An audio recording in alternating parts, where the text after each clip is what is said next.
அனைவருக்கும் வணக்கம். Stock option Tamil channel மூலம் உங்களை சந்திப்பதில் மிக்க மகிழ்ச்சி அடைகிறேன். நான் உங்கள் சந்தோஷ். நான் செபியில் பதிவு பெற்ற பங்காளர் கிடையாது. இது பயிற்சிக்கான வீடியோ. எந்த பரிந்துரையும் நாம் வழங்குவது இல்லை. மிக முக்கியமாக நம்ம இதில் சார்ட்டை பற்றியோ இண்டிகேட்டர்ஸை பற்றியோ வேர்ல்டு மார்க்கெட்டை பற்றியோ இல்லை எஃப்ஐடிஐ டேட்டா பற்றியோ எதுவும் பார்க்காமல் ஃப்ரெஷ் ப்ரீமியம் மார்னிங் ட்ரேடுன்னு சொல்லுவாங்க, அதனுடைய தாக்கம் எப்படி இருக்குது, அதாவது அதிரடியான விலை மாற்றத்திற்கு காரணம் சந்தையோட தாக்கம் எப்போது இருக்கிறதோ அப்போ அது எங்கே எப்போது எப்படி அப்படிங்கிறது தான் இதில் பார்த்து வருகிறோம். அதற்கு நம்ம மார்க்கெட் டேட்டாவை ப்ரீ ஓப்பன் இம்பேக்ட் பார்க்கணும். அதில் நிஃப்டிக்கு பார்த்திங்கன்னா இன்றைக்கி டிசிஎஸ் 0.69 இது ஒரு பெரிய தாக்கமானவோ அல்லது அதிரடியான ஆரம்பம் அப்படின்னு சொல்லிக்கிற அளவுக்கெல்லாம் ஒன்றும் இல்லை. வீழ்ச்சியில் பார்த்தாலும் அந்தளவுக்கு வீழ்ச்சியான நிறுவனமும் இல்லை. அடுத்து F&O ஸ்டாக்ஸ் பார்த்தோம்னா இதில் ஸ்ரீராம் ஃபினான்ஸ் துவக்கமே 10%, அதுக்கடுத்து PEL 7%, அதுக்கடுத்து ஜீல், அதுக்கப்புறம் மெட்ரோபாலிசிஸ் இருந்தாங்க. அடுத்து எக்ஸைட் இண்டஸ்ட்ரீஸ் M6 இவங்களாம் இருந்தாங்க. என்ன நடந்தது அப்படிங்கிறதை பார்க்க வேண்டும். ஸ்ரீராம் ஃபினான்ஸ் ஹிஸ்டாரிக்கல் டேட்டா பார்த்திங்கன்னா நேற்றைய ஹை அப்படிங்கிறது 1592, இன்றைக்கி ஆரம்பம் 1715, அதற்கப்புறம் 1793 மட்டும் போயிருக்காங்க. க்ளோசிங் நம்மளுக்கு 1734 கொடுத்துருக்குறாங்க. அப்போ அதனுடைய அட்டவணை நம்ம பார்த்தோம்னா உங்களுக்கு அதனை பற்றி புரிதல் டெரிவேட்டிவ்ஸ் புரியும். அதாவது 10% ஆரம்பத்திற்கு பின்பும் அது ஏற்றத்தை அடைந்துள்ளது.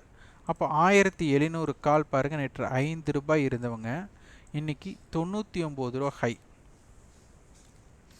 அதுவே நம்மளுக்கு பார்த்திங்கன்னா 1800 கால் நேற்று 9 ரூபா 60 பைசா, இன்றைக்கி 45 ரூபா. அப்போ எத்தனை மடங்குகள் போயிருக்குன்னு பாருங்கள் அதனுடைய தாக்கம். அதாவது இன்றைக்கி லோ என்னவோ அந்த லோவில் இருந்தும் கூட இரட்டிப்பாகக்கூடிய வாய்ப்புகள் அமைந்துள்ளது. இதுதான் ரொம்ப ரொம்ப மிக முக்கியம். அடுத்தது நம்மளுக்கு PEL ஹிஸ்டாரிக்கல் டேட்டா பார்த்தது உங்களுக்கு தெரிஞ்சிடும். நேற்றைய ஹை 841, இன்றைக்கி 903க்கு ஆரம்பமானதுக்கப்புறம் 970 ஹை போயிட்டு 950க்கு முடிஞ்சிருக்கிறாங்க. அப்போ இவங்களும் ஒரு 7% ஏற்றத்தில் துவங்கி அதற்கப்புறமும் அவங்களுடைய பயணம் அப்பேடாக இருந்துள்ளது. அப்போது 900 கால் பாருங்கள், நேற்று முடிவுற்ற விலை 5 ரூபாய், இன்றைக்கி 82 ரூபா போயிருக்காங்க. இன்றைக்கி ஆரம்பமே 35 ரூபாய். அப்போ 35 ரூபாயிலிருந்தும் இரட்டிப்பாகக்கூடிய வாய்ப்பு. அப்போது இது கொஞ்சம் டேஞ்சர்னு சொல்லலாம். ஏன்னா மிகைப்படுத்தின ஆரம்பம். அப்போ இந்த இடத்துல போய் ஒருத்தரை வாங்கி ஒரு பயனடைவதும் ஒரு வாய்ப்பாக இருக்கும், அல்லது இறக்கத்திற்கும் வாய்ப்பாக இருக்கும். அப்போ இதனை நம்மலாம் தவிர்ப்பது எப்படி அப்படிங்கிறதை பார்த்து தான் நம்ம முடிவு செய்யணும். ஏன்னா இதே மாதிரி தான் HDFC AMC நேற்றைய தினம் ஆரம்பமானதுமே உடனே இறக்கத்தை சந்தித்தது. அடுத்து மெட்ரோபாலிசிஸ் அவங்க இருந்திருக்காங்க. ஹிஸ்டாரிக்கல் டேட்டா பார்த்தா நேற்றைய ஹை 1430, இன்றைக்கி 1441. அப்போ நேற்றைய ஹைக்கு மேலே ஆரம்பம். அதற்கப்புறம் ஹை பார்த்தா 1474, லோ 1428, க்ளோசிங் 1456க்கு முடிஞ்சிருக்கிறாங்க. அப்போ இதனுடைய டெரிவேட்டிவ்ஸ் பார்த்தா உங்களுக்கு தெரியும். 1500 கால் நேற்றைய முடிவுற்ற விலை 15 ரூபாய், அங்கிருந்து 33 ரூபாய் போயிருக்காங்க. 1440 கால் நேற்று முடிவுற்ற விலை 33 ரூபாய், இன்றைக்கி 62 ரூபா ஹை போயிருக்காங்க. அப்போது இரட்டிப்பாகக்கூடிய வாய்ப்பெல்லாம் அமைந்துள்ளது.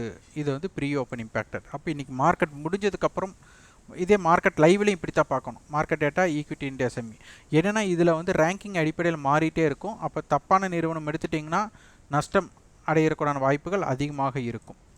அப்போது power grid 3.78%, ONGC 2%, Adani port 1.94%, HDFC bank 1.77%, HDFC 1.67% ஏற்றம் அடைந்துள்ளது. அதே மாதிரி இறக்கத்தில் நிஃப்டியோட இறக்கத்தில் உள்ள நிறுவனங்கள்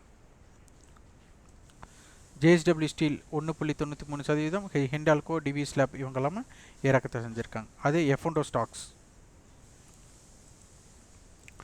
F&Oவில் பார்த்தீங்கன்னா இன்றைக்கி PEL 14%, ஸ்ரீராம் ஃபினான்ஸ் 11%, லூபின் 5% ஏறி இருக்காங்க. இன்றைக்கி லைஃப் ஹை 52 வீக் ஹையை அவங்க அடைஞ்சிருக்கிறாங்க. அடுத்தது பார்த்திங்கன்னா நம்மளுக்கு MFSL பார்த்திங்கன்னா அது 5%, India cement 4.83, excite industries 4.83, Motherson cement பார்த்திங்கன்னா 4.50, ஐடியா நிறுவனம் பார்த்தீங்கன்னா 4%, எல்ஐசி ஃபினான்ஸ் பார்த்தீங்கன்னா 4%, ஜீல் 3.87, இண்டஸ்டவர். அப்போது நிஃப்டியை விட நிஃப்டிக்கு அப்பாற்பட்டு இருக்கிற நிஃப்டியில் இல்லாத ஸ்டாக்ஸ் வந்து அதிகமான ஏற்றத்தை சந்திக்கக்கூடிய வாய்ப்புகளும் அமைந்துள்ளது. இந்த நிறுவனங்கள் எப்படி பார்க்கணும் அப்படிங்கிறத இதன் மூலம் தெரிந்து கொள்ளலாம். எளிமையாக இதனை சரியாக பயன்படுத்தலாம். ஃப்ரெஷ் ப்ரீமியம் ட்ரேடை 9:15 இருந்து 9:30 வர்த்தகத்தை முடிக்கலாம். 15 நிமிடங்கள் தான் உங்களுடைய வர்த்தக நேரமாக இருக்கும். அதற்கு உட்பட்டு தான் இருக்கும். சில சமயம் பார்த்தீங்கன்னா 1 நிமிடம், 2 நிமிடம், 3 நிமிடத்திலேயே ஒரு நல்ல வாய்ப்பை கிடைக்கும். அந்த அளவுக்கு வியாபாரத்தோட வாய்ப்பு இருக்குது. இது வரைபடம் இல்லாமல் இதற்குண்டான கட்டண பயிற்சி நம்ம கொடுத்துட்ருக்குறோம். அது 9842610908 என்ற வாட்ஸ்அப் எண்ணிற்கு தொடர்பு கொண்டு அதனை பற்றி தகவல்களை நீங்கள் பெற்றுக்கொள்ளலாம். இந்த வீடியோ உங்களுக்கு பயனுள்ளதாக இருந்தால் லைக் பண்ணுங்கள், ஷேர் பண்ணுங்கள், சப்ஸ்கிரைப் பண்ணுங்கள். கண்டிப்பாக உங்களுக்கு ஃபீட்பேக்கை கமெண்ட் பாக்ஸில் பதிவு பண்ணுங்கள். நன்றி, வணக்கம்.